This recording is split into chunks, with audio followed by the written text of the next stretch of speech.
जा रहे हैं, मगर वारिस पठान जब जाने की बात हुई, राजा सिंह को आज उन्होंने वहां पर ऐलान किया कि हम रैली निकालेंगे और वारिस पठान को नोटिस दे रहे यही तो हम बता रहे हैं। जितने महाराष्ट्र में क्या है, लव जिहाद के ऊपर 30-40 मीटिंगें हुई पूरे महाराष्ट्र में, उसमें कितनी गंदगी, गंदी गंदी बातें कही गई, प्रोवोकेटिव बातें कही गई। यहाँ की शिंदे सरकार तो आंख मूंद के बैठी थी कि हाँ चलो, उनकी सरपरस्ती हासिल थी। सुप्रीम कोर्ट में कोई केस डालता तो इनको केस बुक करना पड़ा। जब कभी भी कोई इस तरह का पब्लिक मीटिंग होती, थोड़े दिन पहले सुप्रीम कोर्ट में केस आया, जिस सुप्रीम कोर्ट ने कहा कि अगर इसमें कोई अनाप शनाप इलीगल बातें कहेंगे तो एक्शन लो। ये तो पूरा कर रहे हैं ना भाई। ये फाशिज्म है, ये मेजोरिटेरियन पॉलिटिक्स का आप बेहतरीन मिसाल देख रहे हैं। अब वही तो मैं शुरू में कहा था आपसे कि आइडियोलॉजी पर तो मुकाबला नहीं हो रहा है ना। मुसलमानों से यही कहा जा रहा है कि तुम गूंगे, अंधे और बहरे बन के बैठो और इलेक्शन जब आएगा निकल के हमारे को सेकुलरिज्म के नाम पे वोट दे दो और खामोश बैठो। हम बर्बाद हो रहे हैं। अरे भाई, दिल्ली में 600 साल की मस्जिद के बाजू कब्रस्तान था, आप जाकर देखिए, विजुअल्स हैं। कब्रस्तान को डेमोलिश करे तो मुसलमानों के लाशों में कफन बाहर निकल कर आ गया उसमें। इतनी बेइज्जती, ये कोई तरीका है? तो ये हर जगह इसी हो रहा है। वारिस पठान को रोकेंगे, एमआईएम के कार्यकर्ता को नहीं जाने देंगे, मगर जो आरएसएस बीजेपी के वो जाएंगे, वो जाकर जख्म पर नमक फेंकेंगे। ये एनआरसी का मसला अभी आप आने से इंडिया अलायंस की बात की जाए तो आपको लगता है कि कामयाब होंगे मुत्तहिद होकर, और अगर आपको ऑफर आता है इंडिया अलायंस से तो क्या आप उधर जाएंगे?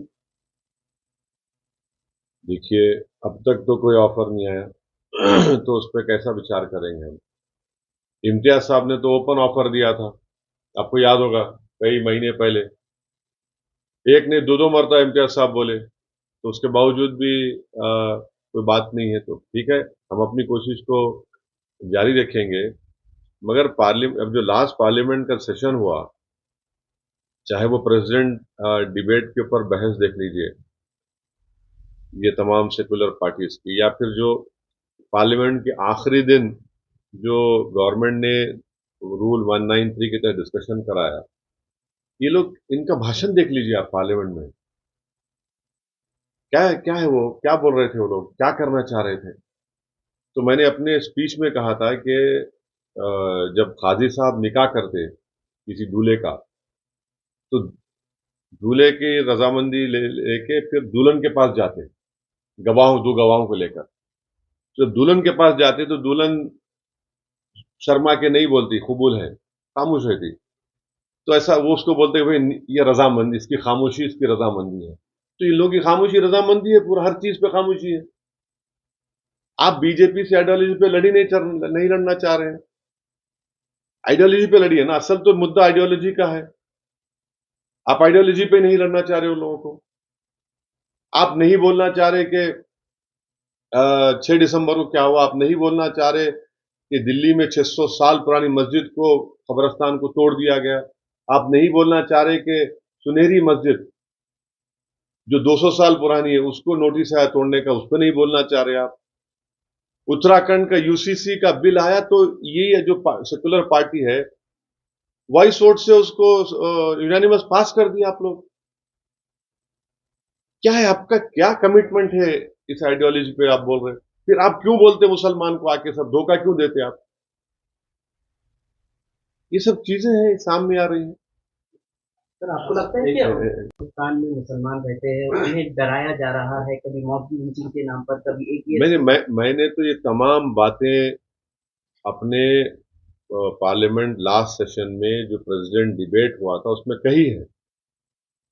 आज भारत के जो मुसलमान हैं, जिनकी आबादी 17 करोड़ है, वो अपने आप को ऐसा महसूस करते हैं जिस तरह हिटलर के जमाने में यहूदी महसूस करते थे अपने आप को। मैंने पार्लियामेंट में बात कही है ये, जिसमें क्या, उसमें और छुपाना क्या है उसमें? मैंने यहां तक कह दिया कि हमको भारत के प्रधानमंत्री पर अब यकीन नहीं रहा है, क्योंकि वो उनकी ही सरकार में सब चीजें हो रही हैं। आप बताइए हल्द्वानी में क्या हुआ है, किस तरीके से वहां पर पुलिस फायरिंग में लोगों को जान ले चली गई उन लोगों की। मीरा रोड मामले पे हाँ मीरा रोड मामले पे वारिस पठान साहब को कल नोटिस दी गई नई जाने की। तो आप क्या जाएंगे वहां पर, क्योंकि वहाँ काफी लोग भी नहीं हम जाएंगे, क्यों नहीं जाएंगे, बराबर जाएंगे जाएंगे। अरे भाई हम ही तो जा रहे हैं, ये जो बड़े बड़े पार्टीज के नेता है, इलेक्शन आएगा तो भीख मांगने जाएंगे। जब किसी का कारोबार बुलडोजर से बर्बाद कर दिया गया, घर को बर्बाद कर दिया गया, ये लोग बेशरम है। ये लोग कि इंसान की तकलीफ इनको दिखती नहीं, वोट के लिए जाकर अपनी गरज के लिए खुदगर्ज लोग हैं ये लोग। वन साइडेड एक्शन शिंदे सरकार ने ली, मैं उसे कंडेम करता हूं। बुलडोजर चलाते आप, इतने साल से क्या कर रहे थे? ये आपको सरकार चलाएंगे, बुलडोजर चलाएंगे या संविधान चलाएंगे आप लोग? ठीक है, उनके लोग काफी जाना है। हाँ, तो ये देश की जनता को, खासतौर से हम जो मेजॉरिटी कम्युनिटी के जिम्मेदार लोग हैं, हम उनसे भी अपील करेंगे कि तीसरी मर्तबा देश के प्रधानमंत्री नरेंद्र मोदी को बनने से हमको पूरी कोशिश करनी चाहिए। जहां तक हमारा ताल्लुक है, हम तो कोशिश करते आ रहे हैं। अब ये जो पॉलिटिकल पार्टीज जो अपने आप को सेक्युलर बोलती हैं, उनमें खुद एक अफरा तफरी का माहौल बना हुआ है। अब आप बताइए कि जो मुख्यमंत्री थे महाराष्ट्र के अशोक राव साहब, वो चले गए बीजेपी में और उनको राज्यसभा मिल गया। तो इससे क्या क्या मैसेज जा रहा है? और फिर वही दोहरा रहा हूं कि उद्धव ठाकरे को आपने मुख्यमंत्री बनाया तो आपसे वहां से शुरू हो गया सब चीजें ये। और ये है, अब बोरे के मध्य प्रदेश के भी एक सीएम जा सकते, नहीं मालूम जाएंगे नहीं जाएंगे। पंजाब में कोई है वो जा सकते। फिर कोई एक इनका एक नेता है मुंबई का, वो अजीत पवार के साथ चला गया। और वो साहब जो हैदराबाद में कांग्रेस के ऑब्जर्वर ने उनके साथ क्या है, वो जो सेलेक्ट करते कैंडिडेट्स को, उस कमेटी का आदमी था। इतने बातें किया मेरे पर्सनली मेरे खिलाफ, सब जो ही पुराने झूठे इल्जाम, आज आप चले गए। ये हम शुरू से बोल रहे, ये असल यही लोग हैं जो अल्पसंख्यक समाज को डुबाते हैं और वोट लेते हैं, और दलित मुसलमान का पॉलिटिकल एक्सप्लॉयटेशन यही लोग करते आए। अब देखिए क्या कर रहे हैं।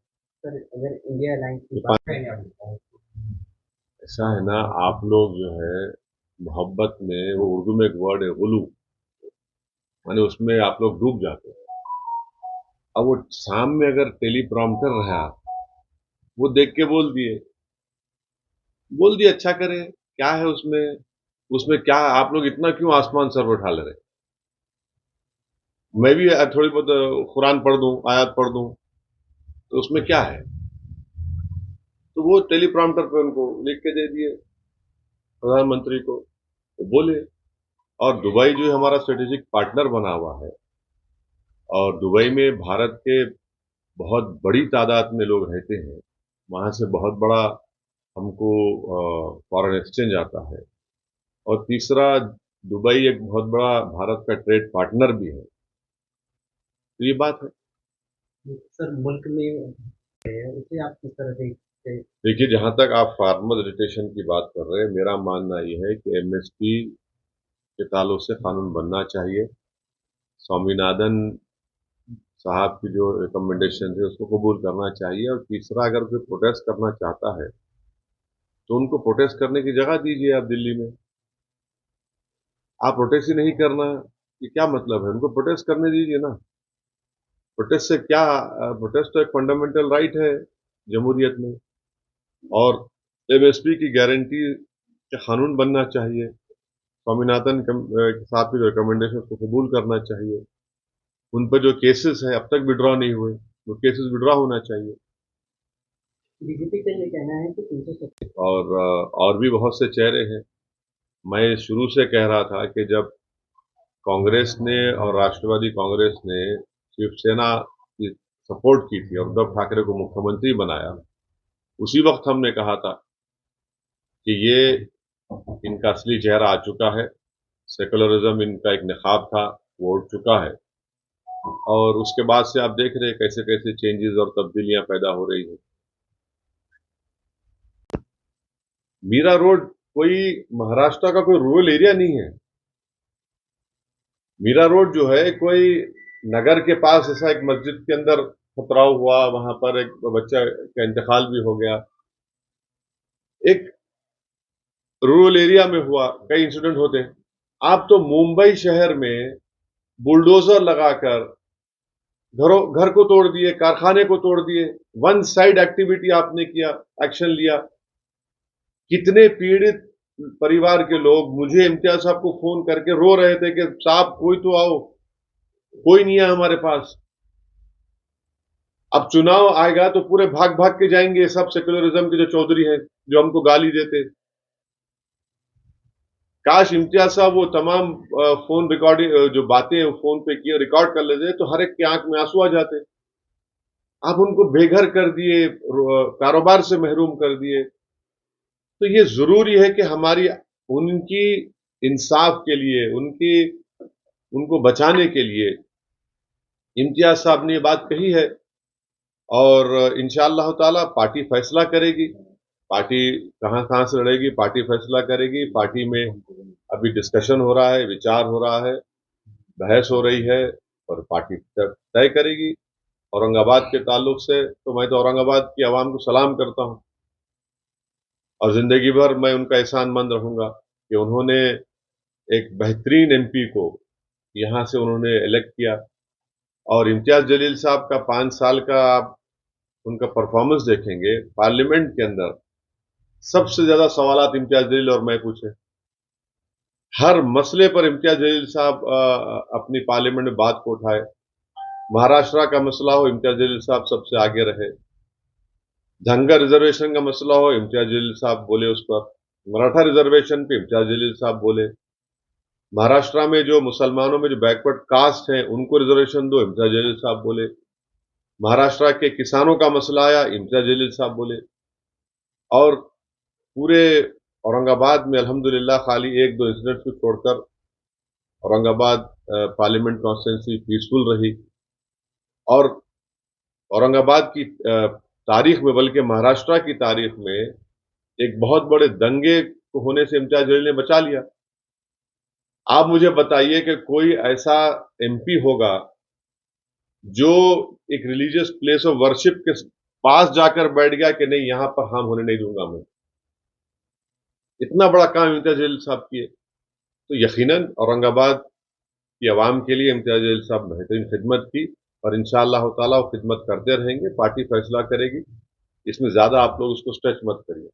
सर आपको अक्सर अक़लियतों का